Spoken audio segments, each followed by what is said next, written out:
സ്ത്രീ പക്ഷ കമ്മിറ്റിയാണ് വന്നിട്ടുള്ളത്. അപ്പോൾ ഒരു സ്ത്രീക്ക് ഇവിടെ ഒരു സ്വാതന്ത്ര്യമോ തുറന്നു പറയാനുള്ളത് ചോദിക്കാൻ പറയാതെ കട്ട് ചെയ്ത് വഴുകാന്ന് പറഞ്ഞത് പുറത്തുനിന്ന് നോക്കിയാൽ അകത്തുനിന്ന് നോക്കിയാൽ എല്ലാവർക്കും അത് റോങ് ആണെന്നുള്ളത്. പുള്ളിക്കാരി ആദ്യമായിട്ടാണ് ജനറൽ സെക്രട്ടറി ആവുന്നത്. ബേബി സ്റ്റെപ്സ് വച്ച് തുടങ്ങുന്നതേ ഉള്ളൂ. അപ്പോൾ അത് അങ്ങനെയായിരിക്കും ഇങ്ങനെയായിരിക്കും എന്ന് വിചാരിച്ചിട്ട് ഒരുപക്ഷെ ബലിയാടായി പോയതായിരിക്കും. ഇവിടെ ഉള്ളൊരു സ്റ്റാഫിനെ വെക്കുമ്പോൾ നമ്മളെല്ലാവരും അറിഞ്ഞിട്ട് നമ്മൾ പാസ്സാക്കിയിട്ടാണ് വെക്കുന്നത്. പക്ഷെ ഒരാളെ പറഞ്ഞു വിട്ടത് നമ്മളാരും അറിയാതെ. അപ്പോൾ പ്രസിഡന്റ് വെറും റബ്ബർ സ്റ്റാമ്പായിട്ട് മാത്രം മാറുന്നു എന്നുള്ളതാണ്. അപ്പോൾ അടുത്ത എനിക്ക് തോന്നുന്നു ജനറൽ ബോഡിയിൽ അതിന് മാറ്റങ്ങൾ വരുത്തും. വളരെ ആഘോഷത്തോടു കൂടി കേട്ടൊരു വാർത്തയായിരുന്നു അമ്മയുടെ തലപ്പത്തേക്ക് സ്ത്രീകൾ എത്തുന്നു എന്നുള്ളത്. എന്നിരുന്നിട്ട് കൂടി ഒരു വനിതാ ജീവനക്കാരിക്ക് അമ്മയുടെ അംഗങ്ങളിൽ നിന്നൊരു മോശം അനുഭവം ഉണ്ടായിട്ട് അവരത് പരാതിപ്പെട്ടിട്ട് പരിഹാരമുണ്ടായില്ല. അമ്മയുടെ ഭാഗത്തുനിന്ന് പറയരുത്, ചില വ്യക്തികളുടെ ഭാഗത്തുനിന്നാണ്. ഞാൻ ഏകദേശം ഒരു 10 വർഷമായിട്ട് അമ്മയുടെ എക്സിക്യൂട്ടീവിലുള്ള ഒരാളാണ്. ലാലേട്ടനോടൊപ്പവും അതുപോലെ ബാബു ചേട്ടനോടൊപ്പം. ഇടവേള ബാബു എന്ന് പറഞ്ഞൊരു വ്യക്തിയാണ് എന്നെ അമ്മയിൽ മെമ്പർഷിപ്പ് തരുന്നത്, എക്സിക്യൂട്ടീവ് മെമ്പറാക്കുന്നത്. അദ്ദേഹത്തിൻ്റെ പ്രവർത്തനങ്ങൾ ഒറ്റയ്ക്ക് നിന്നിട്ട് 20 പേര് ചെയ്യുന്ന ജോലി വളരെ സുഖമായിട്ട് ചെയ്ത് കണ്ടിട്ട് പഠിച്ചു വന്നിട്ടുള്ള ഒരാളാണ് ഞാൻ. അതിനുശേഷം പിന്നെ ഇടവേള ബാബുവിൻ്റെ നേതൃത്വത്തിലുള്ള ഭരണത്തിൽ ഒരു പ്രശ്നങ്ങൾ പോലെ ചെറിയ ചെറിയ വ്യക്തിപരമായിട്ടുള്ള കാര്യങ്ങൾ ഒക്കെ പേഴ്സണലി ഉണ്ടാവും എന്നല്ലാതെ വളരെ നന്നായിട്ട് പോകുന്നത് കണ്ടിട്ടുള്ളത്. അതിനുശേഷം തുടർന്നും അദ്ദേഹത്തിൻ്റെ തന്നെ ആയിരുന്നു. പിന്നീട് ആണ് ബാബുരാജിൻ്റെ നേതൃത്വത്തിൽ വന്നത്. അപ്പോഴും ഇവിടുത്തെ കാര്യങ്ങളൊക്കെ നടന്നു പോയിരുന്നു. പക്ഷേ ഈ കാലഘട്ടങ്ങളിലൊക്കെ ട്രഷറർ എന്ന് പറഞ്ഞിട്ടുണ്ടെങ്കിൽ സൈനിങ് അതോറിറ്റി ആയിരുന്നു, അതായത് ഫണ്ടിൻ്റെ. അതിനുശേഷം അഡ്മിനിസ്ട്രേഷനിലേക്ക് കടന്നപ്പോൾ ഉണ്ടായ പ്രശ്നമുണ്ട്. അത് പക്ഷേ നമ്മൾ ഇപ്പോൾ ഇതുപോലെ ഇവിടെ എക്സിക്യൂട്ടീവ് മീറ്റിംഗ് ഉണ്ടാകുമ്പോഴും അല്ലെങ്കിൽ കുടുംബസംഘം അതുപോലുള്ള പരിപാടികൾ വരുമ്പോൾ സാധാരണ ഓഫീസുമായിട്ട് ബന്ധപ്പെടുന്നത്, അല്ലാതെ ഇപ്പോൾ ഡെയിലി ആക്ടിവിറ്റീസ് നമുക്കൊന്നും അറിയില്ലായിരുന്നു. പക്ഷേ ഇത് വ്യക്തിപരമായിട്ടുള്ള അവരുടെ പെരുമാറ്റങ്ങളിലാണ് സംഭവിച്ചത്. അതിന് ജനറൽ സെക്രട്ടറി ബലിയാടായി എന്ന് എനിക്ക് പറയാൻ പറ്റുള്ളൂ. കാരണം പുള്ളിക്കാരി ആദ്യമായിട്ടാണ് ജനറൽ സെക്രട്ടറി ആവുന്നത്. ബേബി സ്റ്റെപ്സ് വച്ച് തുടങ്ങുന്നതേ ഉള്ളൂ. അപ്പോൾ അത് അങ്ങനെയായിരിക്കും ഇങ്ങനെയായിരിക്കും എന്ന് വിചാരിച്ചിട്ട് ഒരുപക്ഷെ ബലിയാടായി പോയതായിരിക്കും.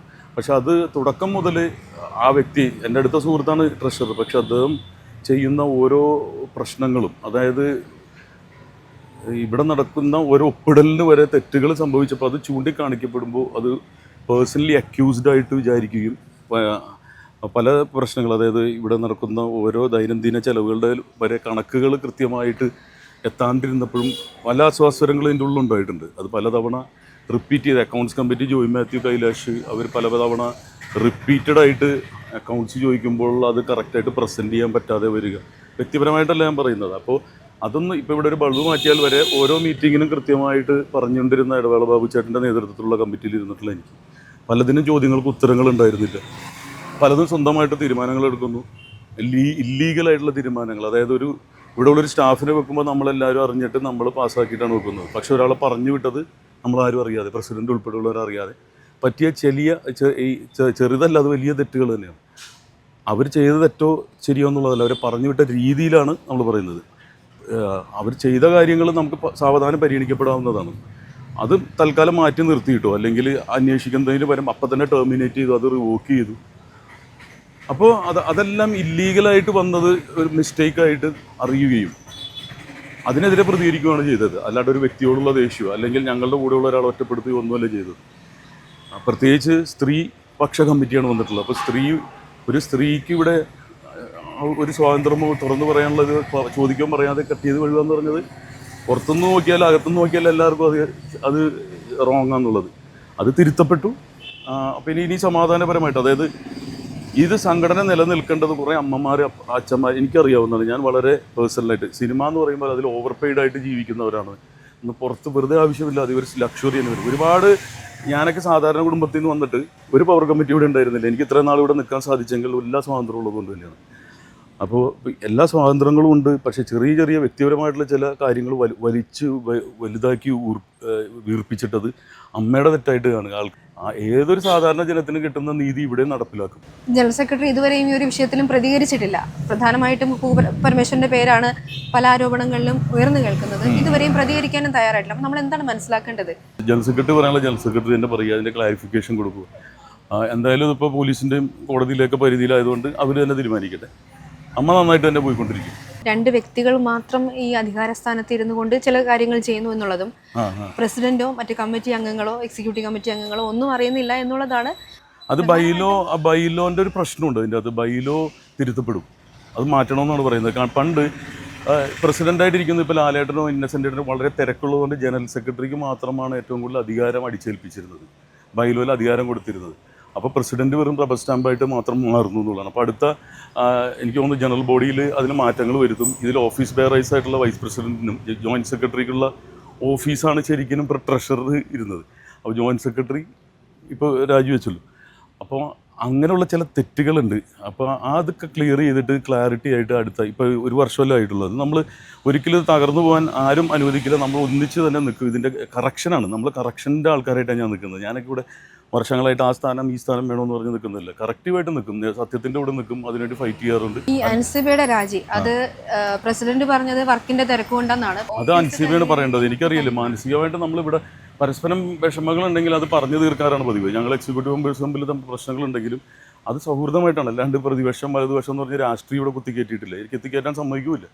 ആര് ഭരിച്ചാലും ആര് ഭരിച്ചില്ലെങ്കിലും നമ്മളിവിടെ രാഷ്ട്രീയം ഈ പടി കഴിഞ്ഞിട്ട് രാഷ്ട്രീയം ഇവിടെ നമ്മുടെ MP ഉണ്ട്. അതിന് മുമ്പ് ഇടതുപക്ഷത്തെ MLA മാരുണ്ടായിരുന്നു. ഗണേഷ് ഏട്ടൻ്റെ ഒപ്പവും മുകേഷ് ഏട്ടൻ്റെ ഒപ്പവും സുരേഷ് ഏട്ടൻ്റെ ഒപ്പവും സിദ്ദിഖയുടെ ഒപ്പമൊക്കെ ഞാൻ വർക്ക് ചെയ്തുള്ളവരാണ്. അവിടെ രാഷ്ട്രീയം ഒന്നും കൊണ്ടുവരാൻ ശ്രമിച്ചിട്ടില്ല. അൾട്ടിമേറ്റ്ലി നമ്മുടെ വെൽഫെയറിന് വേണ്ടി മാത്രം നിൽക്കുന്ന സ്വതന്ത്രമായിട്ടുള്ളൊരു സംഘടനയാണ്. അതുകൊണ്ട് ഒരു മീറ്റിംഗ് കഴിയുമ്പോൾ ഏത് രാഷ്ട്രീയപ്പെട്ടവരാണ് പിന്നെ കെട്ടുപിടിച്ചേ പോകാറുള്ളൂ. അപ്പോൾ അൻസിബക്ക് മാനസിക വിഷമം ഉണ്ടായിരുന്നു, ഇതുവരെയും പറഞ്ഞിട്ടില്ല. ഒരു സ്ഥലത്ത് പറഞ്ഞു, വേറെ ആരെങ്കിലുമൊക്കെ പറഞ്ഞത് കേട്ടിട്ട് ഇവിടെ പറയരുത്. പക്ഷേ മാനസികമായിട്ട് വിഷമം ഉണ്ടായിട്ടുള്ള പുള്ളിക്കാരുടെ പേഴ്സണൽ തിരക്ക് തന്നെ എന്നാണ് നമുക്ക് തന്നിട്ടുള്ളത്. അമ്മയുടെ തലപ്പത്തേക്ക് സ്ത്രീകൾ എത്തുന്നു, അതിൽ അൻസിബ എതില്ലാതെ തിരഞ്ഞെടുക്കപ്പെടുന്നു എന്നുള്ളതൊക്കെ ഒരു വലിയ ഹൈലൈറ്റ് ആയി നിന്നാണ്. അതേപോലെ തന്നെ ആദ്യത്തെ ഒരു രാജിയും അൻസിബയുടെയാണ്. ഇനി അൻസിബയെ അന്വയിപ്പിക്കാനോ അല്ലെങ്കിൽ തിരിച്ചു കൊണ്ടുവരാനോ അങ്ങനെ എന്തെങ്കിലും ഒരു ശ്രമം അങ്ങനെ എന്തെങ്കിലും ഉണ്ടോ? അല്ല, വ്യക്തിപരമായിട്ട് എനിക്ക് തിരക്കുകളുണ്ട് ഇല്ല എന്ന് പറഞ്ഞ് നിർബന്ധിച്ച് വന്ന് ഇത് വോളണ്ടറി ആയിട്ട് വർക്ക് ചെയ്യുന്നതാണ്. ഇവിടെ ശമ്പളമില്ല. ഞാൻ സ്വന്തം ഡീസൽ അടിച്ചിട്ട് ഇതുവരെയായിട്ടും വന്നിട്ടില്ല. ഒരു ചായ മാത്രമേ ഇവിടെ നിന്ന് കുടിക്കാറുള്ളൂ. അപ്പോൾ വോളണ്ടറി ആയിട്ട് വർക്ക് ചെയ്യുന്നവർക്ക് വോളണ്ടറി ആയിട്ട് വർക്ക് ചെയ്യാൻ താല്പര്യമില്ല. അവരുടെ തിരക്കുകളിലേക്ക് പോകുന്നു എന്ന് പറയുമ്പോൾ അതിന് സ്വാതന്ത്ര്യമുണ്ട്. ഇവിടെ തന്നെ നിൽക്കണം, അവിടെ പ്രശ്നമില്ലാന്ന് നമ്മുടെ പ്രശ്നങ്ങൾ പറഞ്ഞിട്ടില്ല. പിന്നെ എങ്ങനെ നമുക്ക് ചോദിക്കാം? നിങ്ങൾ നേരിട്ട് വന്ന് ചോദിച്ചിട്ട് മനസ്സിലാക്കേണ്ടത്. ടിനി ടോം ഒരു എതിർ ശബ്ദമായി നിൽക്കുമെന്നുള്ളത് കൊണ്ട് പല കാര്യങ്ങളും അറിയിക്കുന്നില്ല എന്ന് തോന്നിയിട്ടുണ്ടോ? ഞാൻ എല്ലാ അറിയാത്ത കാര്യങ്ങളാണ് ഇപ്പോൾ ഉണ്ടായത്. അതിനെതിരെ എതിർ ശബ്ദം ഉണ്ടാക്കി. അത് തെറ്റായിരുന്നു.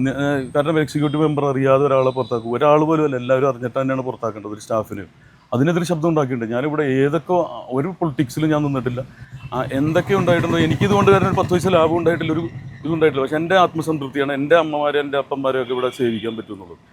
അപ്പോൾ എതിർ ശബ്ദം ഈ നേരായ മാർഗത്തിൽ പോകുമ്പോൾ നമ്മൾ ആ ദിശ മാറ്റി പോകുമ്പോൾ നേരെയാക്കും. അതിന് എന്നെ ഉത്തരവാദിത്തം ഏൽപ്പിച്ചിട്ടുണ്ട് എൻ്റെ സീനിയേഴ്സ്. ഈ ജീവനക്കാരുടെ പരാതി ഉണ്ടല്ലോ, അതിൽ ഇനി എന്തായിരിക്കും കമ്മിറ്റി എടുക്കുക? അത് നിയമപരമായിട്ട് തന്നെയുള്ള പോയിക്കൊണ്ടിരിക്കുന്നത്. ഇപ്പോൾ പ്രസിഡന്റ് എല്ലാവരും ഉൾപ്പെടുത്തി റിവോക്ക് ചെയ്തെന്ന് പറഞ്ഞു. അപ്പം ഇനി അതിന് തുടർന്നുള്ള അന്വേഷണങ്ങൾ എന്താണെന്നുള്ളൊരു ക്ലാരിഫിക്കേഷൻ കിട്ടും. അവർക്ക് തുടർന്ന് പോകാൻ താല്പര്യമുണ്ടോ എന്നുള്ളത് അറിയണ്ടേ, അത് അവരുടെ അടുത്ത് ചോദിക്കണം.